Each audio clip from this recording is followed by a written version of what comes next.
In its 43rd season, the Eberspecher Luge World Cup Tour has traveled the globe, showcasing the finest luge athletes in the world. Well, this season is an exception where nearly all of the races are being held in mainland Europe, Germany, Austria, and Switzerland. The lone exception this weekend as the tour has traveled to the Baltic region in the nation of Latvia, the community of Sigulda. This is a respected track by all of the athletes, and the conditions have been spectacular so far with the racing today, with the temperatures well below freezing, the coldest day of racing so far this season. Hi everyone, I'm Tim Singer. Right now, let's take a closer look at this track as we get ready for the World Cup doubles competition and European Championship.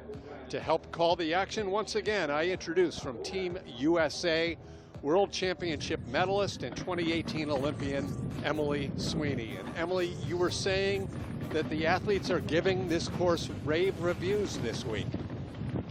Right, they have been. I've been keeping track with some of the athletes that are over there, and they've said that it's built beautifully. And right now, we're going down the track here. From ladies and double start, the technicality of this track does not change, and it starts right off the bat. So the start ramp is very challenging into the entrance there. Right here, we're coming out of 15 up into the finish Kreisel. It's going to be just like the men's race was this morning. I expect it to be an exciting and interesting race. Men's race earlier today won by Germany's Felix Loch for the 7th time in 8 outings so far this year. Smaller field for the doubles event. The first 12 qualified yesterday in a Nations Cup one-heat race. Keep an eye on that Latvian team right in the middle there. Very young team, but wouldn't be surprised to see them in the top 5. But everyone will be chasing down the Germans, Egert and Benneken, as well as the Tobis, Vendel and Art from Germany, and the Latvian team of Sheiks and Sheiks should do well on their home track. But Emily, the best doubles team so far this season has been from Austria. Right, it's really difficult to break into the top 3 in the doubles field this year. And with the Austrian and the 2 German sleds, it's very competitive in those top 3. But everyone else, it kind of leaves the door open here, being on more of a neutral track. I expect to see some Russians, some Latvians, and maybe some Italians vying for those top 5 spots. And here's a team that won't vie for that top 5, but it's great to see them, by far the youngest athletes to hit the scene on the World Cup in a number of years. From the Ukraine, Vadim Mikyevich and Bogdan Babura. They are 15 and 16 years old, respectively. And they're off to a very rough start with this run so far. I mean, 15 and 16 or 16 and 17. Either way, they are incredibly young. Oh, and they're over. Just like that. Unfortunate.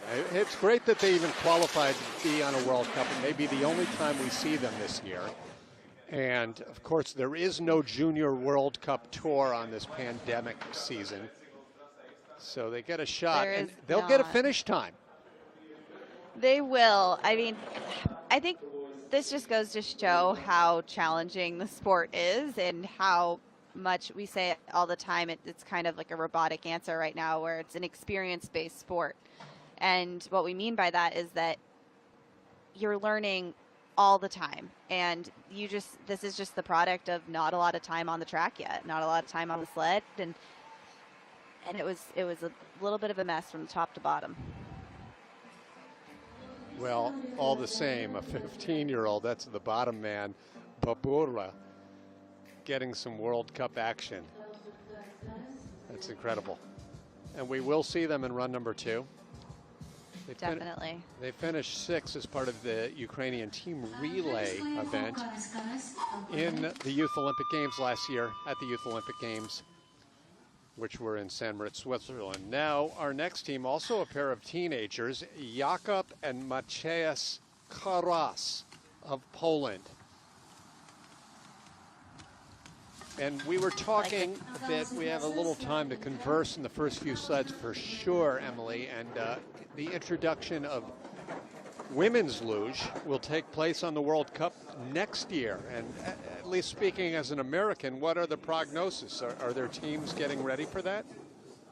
Right, women's doubles. So it will be joining. We have sleds in the pipeline. Oh, and a lot of issues going to go over.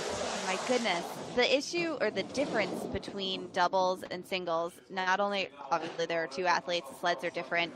They are now in the women's doubles field, they're going to be regulated by the FIL. So it's going to be a standardized sled, which is a challenge for doubles, especially because each team has such specific needs. You're fitting two bodies together on one sled, and everyone's bodies are shaped differently. So we do have sleds that are working on training and working towards competing for next year. I think a lot of the larger countries do, and we'll see what happens. No, it'll be fun. There's a lot of unanswered questions. Adding a new discipline and being a little more gender equitable in the sport as well. Although, as people may know, until women's luge was introduced, it wasn't as if doubles luge was men only. It could have been any gender, any combination. It just never has been. Right. On national levels, we have, I competed in junior nationals with Kate Hansen, more for fun, for really working towards going on the World Cup. So I think this is their goal with having a specific women's doubles field, is to encourage that. And at the World Cup last year in Whistler, I believe it was, the Canadians had a pair of women's teams taking part in the World Cup event. Now Videjek and Pekny from the Czech Republic, all things being equal, we expect to see them have about a 6 or 7 second lead down at the bottom if they can keep the runners on the ice. Right. We've seen this team for the last couple of years, and they have a lot of potential. They work hard together on and off the sled. So I hope to see that large lead like you were speaking of. Still ahead, all of the Germans, Austrians, and Italians who dominate this sport.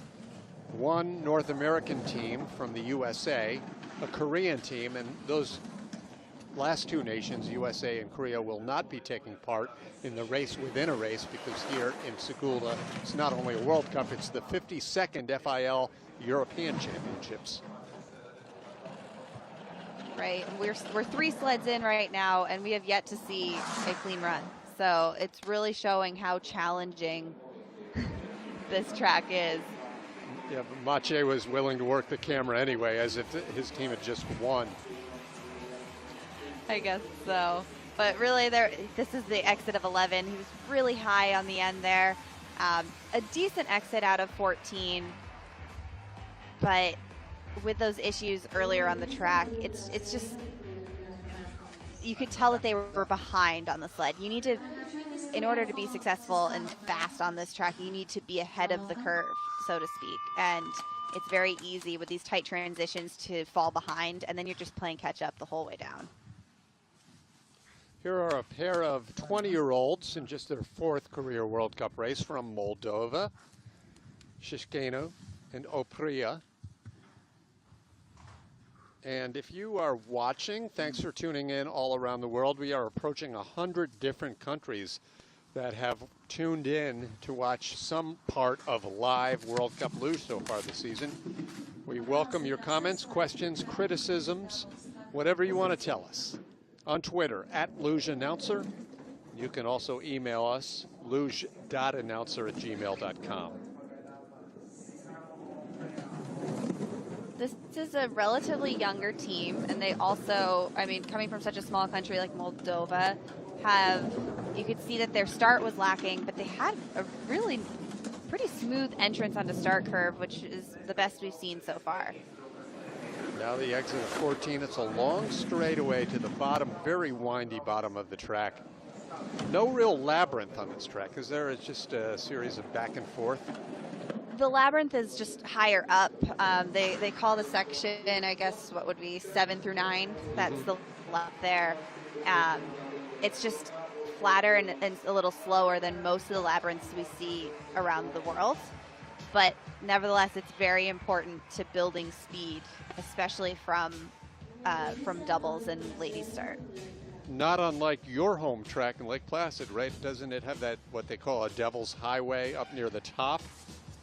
Yes, very similar in that respect, where it's pretty flat. Our Devil's Highway has a little bit more of a grade to it, but same thing where it's so important to have the nose of the sled going down the track, just trying to minimize the amount of speed scrubbing off. Stakov and Lisetsky up next, the second of two from Ukraine. That entrance there, it's a tough angle to see, but it's such a strong angle that so much of your time is dictated by that one entrance to a curve. These guys have say it a lot. They've had top 20s in every result this year, which is terrific, including three top 15s. That is great. And a nice exit there. You can see that he's pushing back off of curve 14. And again off of 15, even with that pressure to the right wall.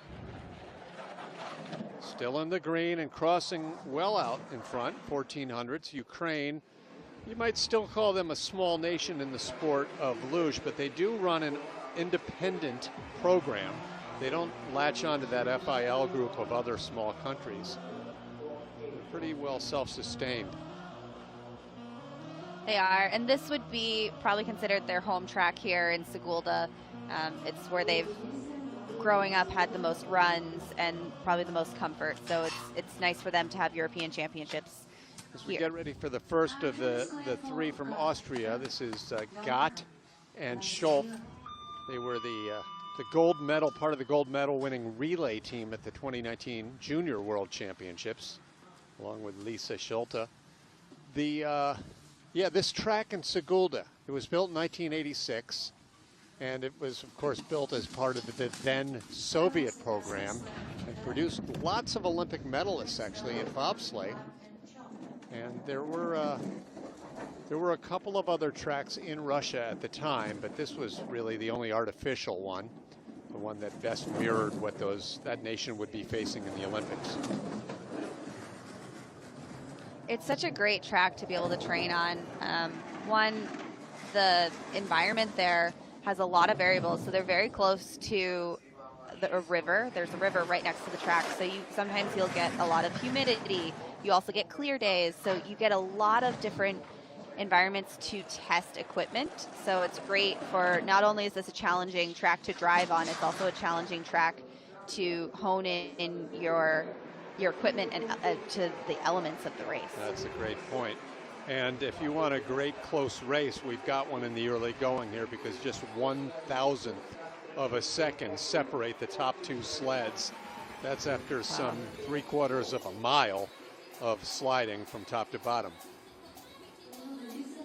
The track looks like it's holding up well too, so all of these performances should have a pretty level playing field. Nice exit there, even kissing that wall, they held their composure, and it's like you said, it's good racing so far. The Koreans are up next. And track is clear for doubles Park and Cho. Yin-Yang Park, Young Cho. Two-time Olympians. They finished 9th on their home track, Pyeongchang. A lot of good home cooking for Korea in those Olympics. In the women's race, they had a top 8 performance. These are 2 of the 4 athletes, with the 2 Americans coming up in a moment, that are not part, obviously, of this European Championship. And they will strike them from the records, as they tell the jury. And in normal years, Emily, they do have a separate, what they call the Pan-Pacific Championship, for what it's worth, that involves the Asian and North American teams. Right. But with everything happening in Europe this year, we only get a European Championships. So those hundreds of thousands of dollars of potential prize money are out the window, right? It's a bummer. It's a true bummer. They find their way into the green in the last few curves entering the Kreisel, and they open it up in the finished Kreisel. 1800's the advantage for Park and Cho of the Republic of Korea ahead of Austria and Ukraine. You're talking about the 2018 Olympics, and really this team leading up to that had so much resiliency. They went through a lot of hardships to get to the games, and to have the performance they did there, it shows so much about the type of people they are. They had a lot of bad crashes leading up to it, and they're just great athletes. And proof of a conversation we've had throughout the season about how tough the sport, how patient you need to be to get good in the sport of luge, because in the other sliding sports, bobsleigh and skeleton, the Koreans began their programs at roughly the same time when they were awarded the Olympic Games back in 2011. But by 2018, they were actually winning Olympic and World Championship medals in those other sliding sports. They're still not quite close to that yet in luge, because it just takes that much longer to perfect. Right, and sometimes that's challenging for the bid cities to understand. They say, hey, we have 3 sliding sports and our home country is crushing it in 2 out of the 3. What's wrong with luge over there? But we saw with the earlier team, the first sled on the track, I mean, it takes time for these skills to be developed. Our sleds and are very reactive, and there's so much finesse that goes into learning how to drive with your entire body. Well, this Czech Republic team already had 1200s up on the slow starting Korean team at the first split. They've opened that up to 18 at this point. And we do have a quick question coming in from Craig, who I believe is watching in Calgary. And Emily, he wants to know whether the European or those American Pacific Championship races within a race, do they actually provide any extra motivation for the athletes? I can only speak for me personally. Personally, no, I'm more focused on the World Cup results. It's definitely nice to have that, but for me, I'm more or less just focused on the World Cup. Slovakians finish this in 5th place. I know for the Europeans, clearly it does have a bigger meaning. It's not just in the sport of luge with that European dominance, but it's in all of the winter sports. The European championships have always been that special notch just below Olympics and World Championships, but above perhaps World Cup. And now from the USA, it's Masder and Turdeman. Chris Masder, an Olympic medalist in singles luge for the United States. Jason Turdeman has finished as high as 3rd in the overall World Cup standings with his former partner, Matt Mortensen. So 2 experienced sliders in just their 2nd race of the season. Right. This entrance here on the star curve is very critical, and they had a nice job of smoothing that out, but they had a little bit of a skid, it sounded like, in curve 5. These 2 were actually a doubles team roughly a dozen years ago before going their separate ways in doubles and singles, but re-teamed after 5 out of 6 of the American doubles athletes retired following the 2018 Olympics. Right. It's nice to see them coming back together as a team again, and it's definitely been great for our team, for Team USA, to have another doubles team in the mix. And they're doing a nice job getting the sled down the track in a smooth way today. 42.197 for Chris Masder and Jason Turdeman. The USA does have a 2nd doubles team that qualified for the World Cup but had to stay behind due to military obligations. Emily, you know that all too well. That's why I'm here with you today. So, yes, some of us are being held back right now waiting for authorization, but for the team that is out there, like these guys, they're representing well and really pushing it to get back into the mix of things. It's challenging to miss half of the season and then to come back and find the groove and really show up to compete. The first of 3 doubles duos from the Russian Republic. On course now, Kashkin and Korshunov. Finished 4th last year at the World Championships on their home track. Not having a really strong season so far in the World Cup this year. Couple of They aren't, but they crashes. slid well this week in training, and there is some promise to this sled, especially in today's World Cup. They had a couple of crashes in a few of the German races. Their best finishes, a pair of 9th place results. Beautiful exit out of 14. That was textbook what you want. They had no sideways pressure coming out, and they really pushed it back, but they have a little sideways pressure coming out of 15, leading into Kreisel. They finished third in the qualifying race yesterday behind Germany and Latvia, and they hold on to that position, at least the fastest of those who have gone so far here in run number 1 of the World Cup race. Look how perfect that exit was. I mean, that's what everyone here is shooting for.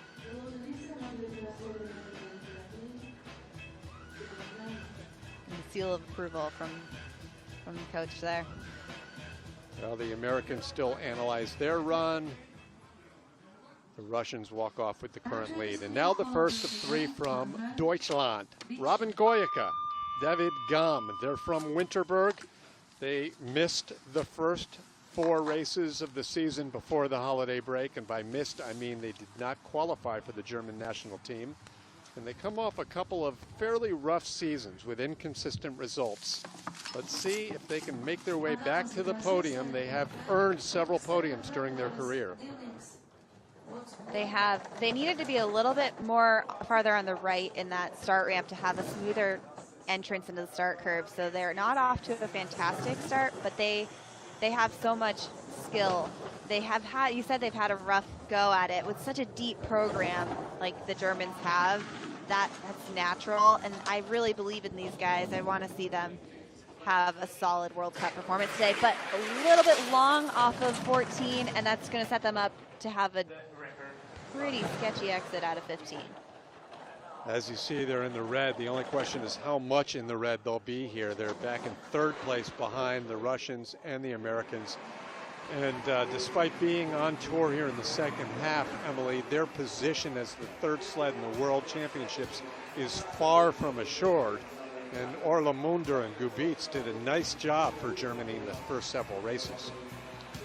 They did, and they know that. I mean, it's no secret that if you're not one of those locked-in sleds on the German team, that your spot is week by week.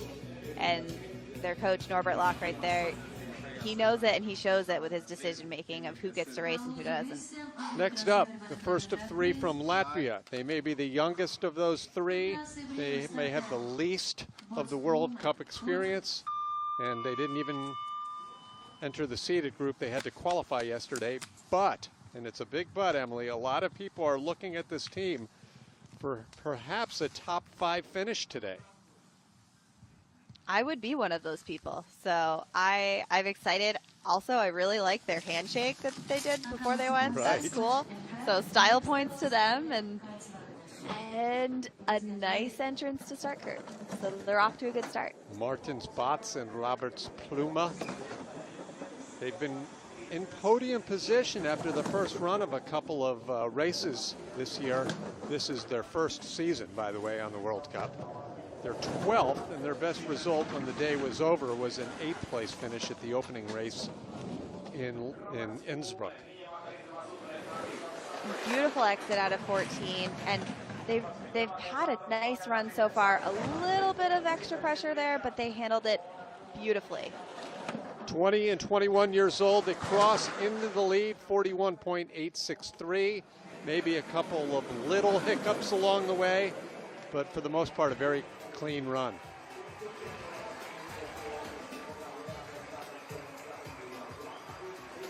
Right, they left a little bit on the table with Kreisel there, but overall, a solid performance from this young team in their first at-home World Cup. They hold to form from yesterday's Nations Cup event as they have the lead through the qualifying group as we advance to the seeded athletes, to the delight of the mascot, Rix.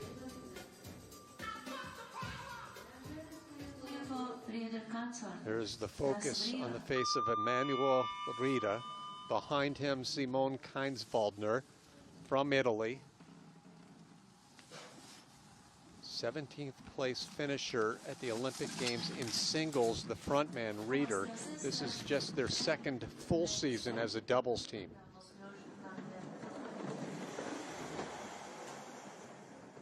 Right, and they had a 5th place run in the AC training run. So I think that when we were talking about the countries that would be contending for those top 5 results today, I think this sled is a strong option for one of them. They have 3 top 5s this season. It's been a pretty consistent season for them. In fact, top 10 in all but 1 race. No podiums yet, but they've had 2 fourths. Ooh, hugging that wall there. Oh, and a very late entrance into Kreisel. That is such a time bleeder, that mistake there. Evidently, because even though they were tapping that wall in the straightaway before, they didn't redirect the sled. But it was, as you mentioned, it affected their entrance. Right, they did a great job of holding it. So here you see them come off of 15, just a little bit of extra pressure. They're kind of kissing that right wall, and he held it for a long time, but because the straightaway comes uphill a little bit, you become weightless, and then you just have to see where the physics are going to throw you, and unfortunately that threw them the wrong way. Into 4th place right now, the first of 3 from Italy, and the next team is getting ready at the top for those 2 Tyroleans. A little later on, we'll see Rieder Rassner, who have been the strongest of the Italian teams, but now the youngest of the 3, Ivan Nagla, Fabian Malaya.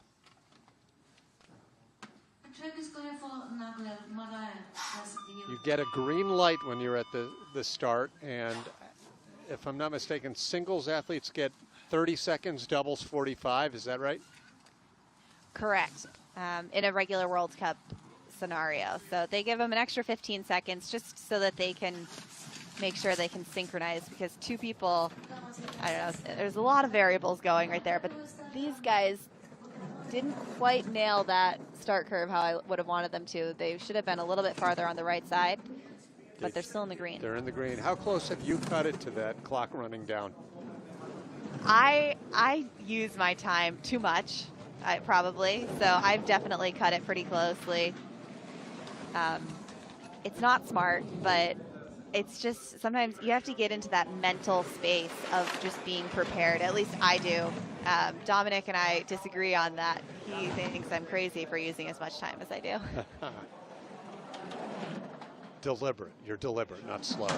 6th place right now, Armin Zugler, the sport director of this Italian program, looks a little mystified down there at the bottom.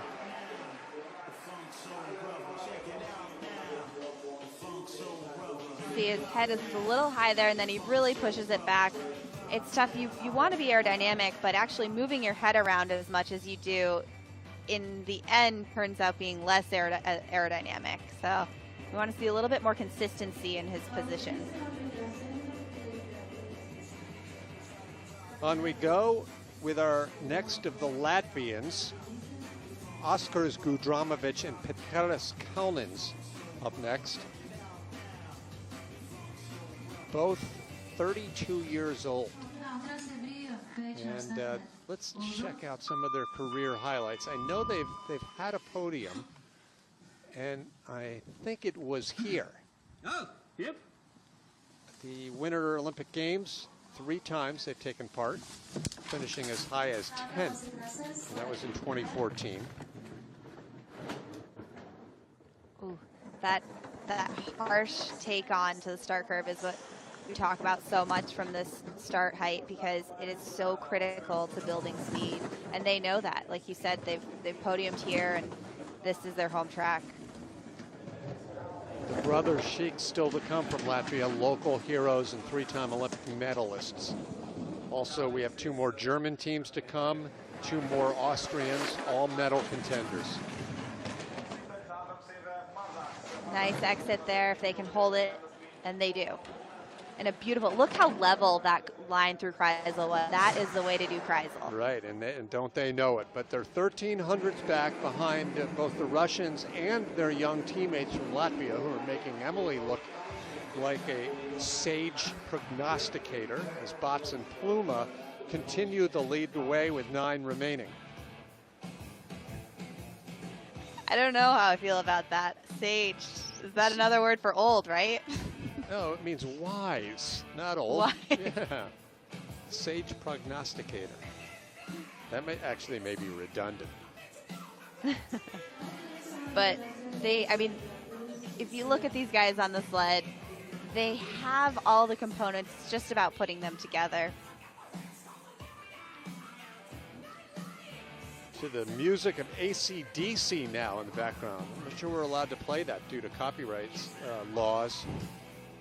Might be getting a lawsuit from Australia coming our way soon, but all the same, we continue on with the race, and the team from Poland, Chmielewski and Kowalewski, who last year earned Poland its first World Cup podium in many, many years with a third-place finish with a depleted lineup in Winterberg.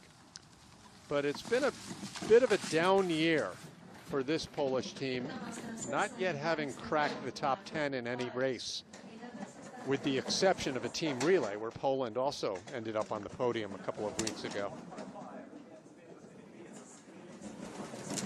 It has been, but they were 6th in the AC training run this week, and they know this track. This is as we said about the Polish and the Ukraine teams earlier on, this is where they've had the majority of their training as they were growing up, and it's so fun to cheer for these guys. Parts of Poland are not that far from the Altenburg track as well, but of course that's a little harder to get onto. Here they are. Another. Go ahead. I'd say another nice low line through Freisel there to finish it off. And unfortunately, they're a little bit too far back there, but like you said, maybe my prediction about this young Latvian team is holding true. Starting to look good. Top 5 right now, Latvia, then Russia, then another Latvian team, this Polish duo, and the United States. That's the top 5. 8 teams remain. The next 2 coming up, the second and third entries from Russia.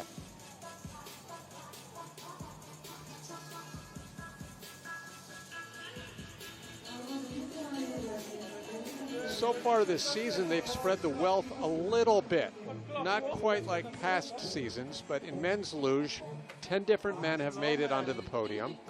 For the women, there have been 8 podium winners. In doubles, 6 teams have ended up on the podium. And likewise, 6 in the relay. So a bit of parity this year, but on German tracks, it's been a German-dominated sport. And so far, a German has won the first and only race so far here in Sigulda. Now the Russians, who always do well here in Latvia, Denisov and Antonov. Back at the 2014 Olympics, they were part of a silver medal winning team relay squad.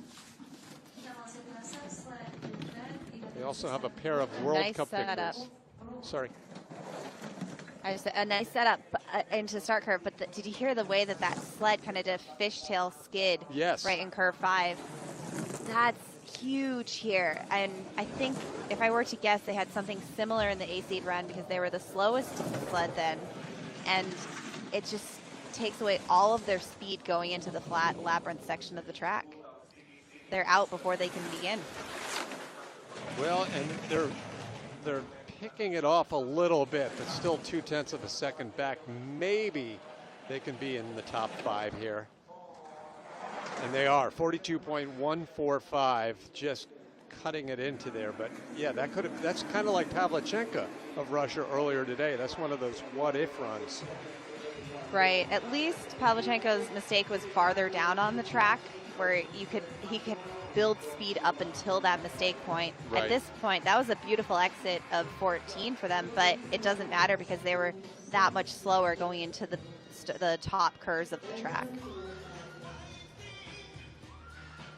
It's getting dark. Yeah, getting dark. It's the latest held race so far this season, as it's now closing in on 4 p.m. in Latvia. And we still have a second run to go.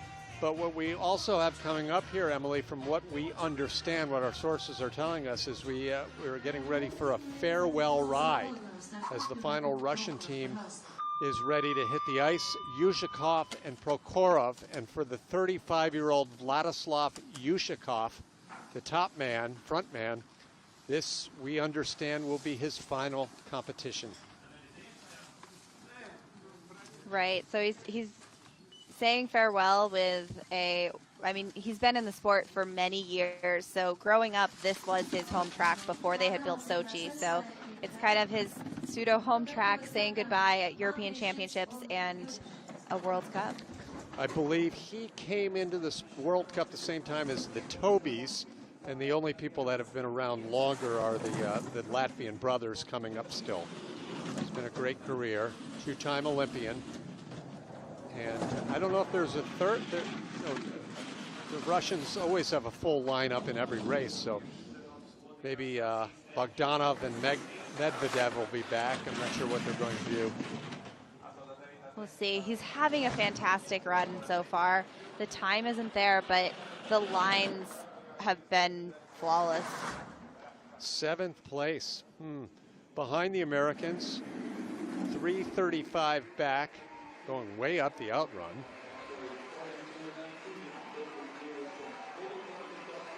See, look at this nice exit out of 14. He's stretching back on the sled. He's a pro, and he will be missed. So one more run still for Vladislav Yushikov, who's the second oldest racer in today's competition, with the oldest getting ready to start at the top. These could contend this next team, but right now Pluma and Bots still leading for the Latvians. Did I mention they went way up that outrun? You know, their last race together, they just want to get as much track time as possible. Andris and Juris Sheiks, silver medal winners at the 2010 Olympics in Vancouver. They took a bronze in Sochi to go along also with another silver in team relay. Still going strong. In fact, Emily, like Johannes Ludwig, who we talked about earlier today, some of their best sliding has been in the last couple of seasons. It has been, and I mean, they're not the strongest starters. We see that now. I mean, the sport takes a toll on your body 100%. So I think they feel that in the later years of their career, but the way that they slide, they just pick up time as they go down the track. 35 and 37 years old. Juris, the 37-year-old, just welcomed his second son. Aarons was born a few months ago. They had a perfect exit out of 14 and a beautiful exit out of 15. This is a fantastic run from them. Juris and Andris Sheiks of Latvia into the lead, 41.779. Still about 0.3 of a second off of the track record despite the cold day and the fading light. The course is a bit slower due to the humidity, but they have the lead. It's Latvia 1, 2, and 4 right now, with the Russians in third. Still the top Germans and Austrians to come.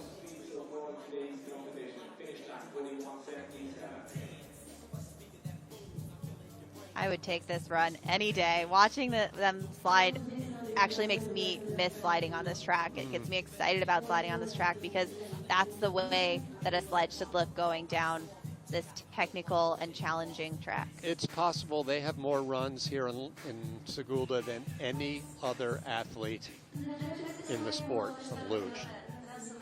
Maybe any other athlete. I would say that's a high possibility. In any sport not named Dukers. Now, Stoy and Kohler, the World Cup leaders from Austria. 7 races, 3 wins, a second and a third, and they hold a 20-point advantage over Egert Beneken of Germany in the standings. We talked about how it's very challenging to break into those top 3 sleds. This is one of them, and the challenge for the others is to break into it, and the challenge for those 3 sleds is every week it's a fight for who's going to be on top. Thousandth of a second, their lead over the Latvians. Now they've moved into the red. Was it here last year that Stoy broke his leg? Yes, I believe so. So just getting back to this track is an accomplishment, and Renny Friedel seems somewhat happy with a 4th place finish of his Austrian team right now. There were no walls in this run, but there was definitely some sloppiness farther up on the track. I mean, this is the nice exit there, but before this happened, there was definitely some rougher transitions where the Six Brothers had just a smoother, a more fluid run that allowed them to pick up speed. So there's room for this sled to go a lot faster in the second run. The lead still belongs to Sheiks and Sheiks of Latvia ahead of Bots and Pluma. And now the defending world champions and World Cup champions are getting ready at the top. It was a slow start to the season for Egert and Benniken, who took 4 races to win their first event. Somewhat understandable since both of them were COVID positive late in the summer. They came back from the illness. They also came back from a neck injury from Sasha Benniken. And they seem to be back to top form. They've won the last 2 events. And they trail, as I mentioned, the Austrians by just 20 points in the overall.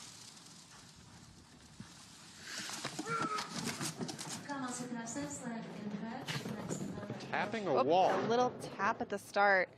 It's a fine line. You want to be as close to that right wall as possible without hitting it to give yourself the best setup for that entrance.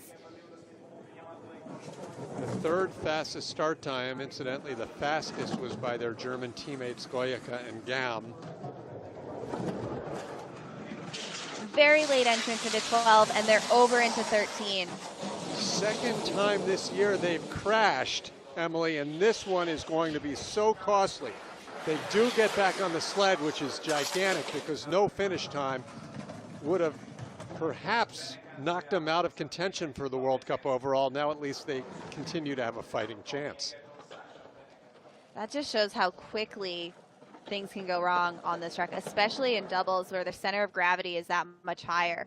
I mean, curve 12 is it's a tight curve that you go for that quick feeling of inversion and then coming out into 13, but they went late in and it was that much sharper. See how they have a little bit of a sideways skid going in, and then as soon they had too much of a peak, came right into that left wall right before curve 13. So to go along with 3 wins this year, Tony Egert and Sasha Benniken now have their second crash. They're back in 20th place. It'll be interesting to see in run number 2, Emily, how many positions they can move up. I'm not going to count them out by any stretch from the World Cup contention yet, because they're headed back to their home track next week. And I'm sure they still have a couple of victories in them this season. But a little bit of a surprise here in Latvia.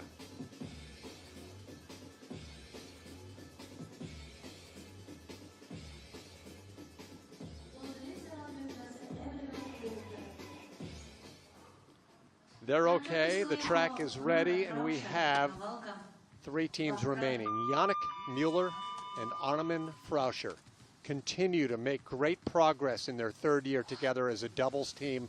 2 times on the podium this year, with a 2nd on their home track, a 3rd in Oberhof. They come off of a 4th place last week in Königssee.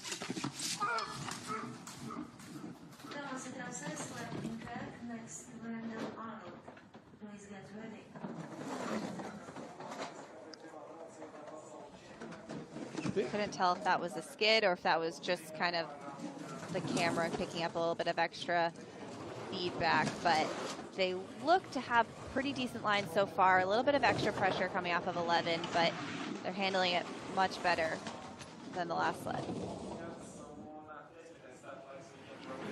Wavered a little on that exit of 14, but now they're up and down in the finish Kreisel, or approaching the finish Kreisel. A nice low line, but all of those waves are adding up and costing them time. In 9th place, you know, in doubles, generally your top man, your front man, is larger in one capacity, bigger or taller, if not both. These 2 are somewhat evenly sized. Mueller carries a little extra mass, but not particularly much taller than Armin Frauscher. And that can be challenging. I mean, we talked about how a double sled is so particular. There's so many variables.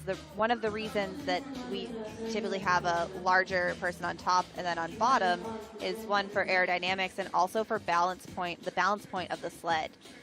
So much of our ability to drive comes from where our balance point is. And when you have two athletes that are similar in stature on a double sled, it's a little bit of a different equation. Toby Vendel, Toby Alt getting ready. Given that, it'd be interesting to see as women's doubles comes what a Natalie Geisenberger, Julia Tobitz doubles team would be like. They seem to be sized perfectly. They would be. I don't see that happening, but it would be fun to see. Toby and Toby now, the Bayern Express. All they do is boast 4 Olympic gold medals, 2 in doubles, 2 in team relay. Their 45 World Cup total victories are just 1 behind Egert and Bennigan, who will not be winning today. So can the Tobys stay in the green here? Ooh, that would be fun if they could tie it up. They're having a pretty good run so far through the labyrinth there. A little bit of extra pressure coming off of 13, but they handled it very well. This has been textbook so far. But they lose time down here at the bottom. Speed of 70.6. Will it be top 3 still? We've seen sleds lose a lot of time. Second place and in the hunt. With 1 remaining. I would say the Six Brothers they were a little bit more ahead of the pressures, and I think that the Tobys were a tiny bit behind. So they have the ability to go faster, but the Six Brothers, they had a better performance in that run number 1. It's so close, it's going to be tight to see in the second run. And it's guaranteed that the other Latvian team, Bots and Puma, will be top 4 here in run number 1. So your sage prognostication is proving correct so far. We'll see. We will see. 1 more run. The first heat here in Sigulda, Latvia, concludes with the final team from Italy. Ludwig Rieder and Patrick Rossner. There's Ludwig. That final exhale before the shield comes down. Top 6 in every event except the last race in Germany where they finished 10th. But they still sit in 5th place in the World Cup standings on what has been a bit of a comeback season for this pair. It has been. It's been fun. A start record. Look at that. They already had the start record before today's race, and they beat their own record. I was saying that the Italian team as a whole the doubles program has had so much depth now. They have 3 strong sleds, and it's been exciting to see how they push each other. No question about it. Of course, their head coach, Kurt Brugger, is a former Olympic gold medalist in doubles luge, so he knows a thing or two. They break the start record by 7 thousandths of a second. Let's see how this translates down here at the bottom. They didn't hold it very well through Kreisel, but they kept it within range. The Italians are all a bit further back in the standings here. Rieder and Rassner, the best of them, in 7th. The other 2 sleds are in 13th and 15th. And none of them had really nasty looking runs, but perhaps not set up for the conditions. Right, but to see a start record and then have that team bleed away, that time bleed away like it did, it's just, you do have to question, is it the sled or is it those mini mistakes they had going out? There was a little bit of a correction coming out of 14 where the Six Brothers really pushed with that pressure and carried the pressure from the curve through that straightaway. So everyone else, where people are picking up time, they dropped a little bit of time. But you see Ludwig is very happy with their start time. Not happy with the red light, as they will have the equipment checked now before heading to the top. It's a new scoreboard here in Sigulda that was constructed a few years back, and proudly atop that leaderboard are the Latvians, looking for their 3rd career World Cup win to go along with 3 Olympic medals. Sheiks and Sheiks leading over the 2 Tobys. Latvia also in 3rd. 1 USA team in the top 10. 10th place for Mazder and Tournament. And the big surprise of the run, perhaps, the performance of Egert and Bennigan in 23rd place.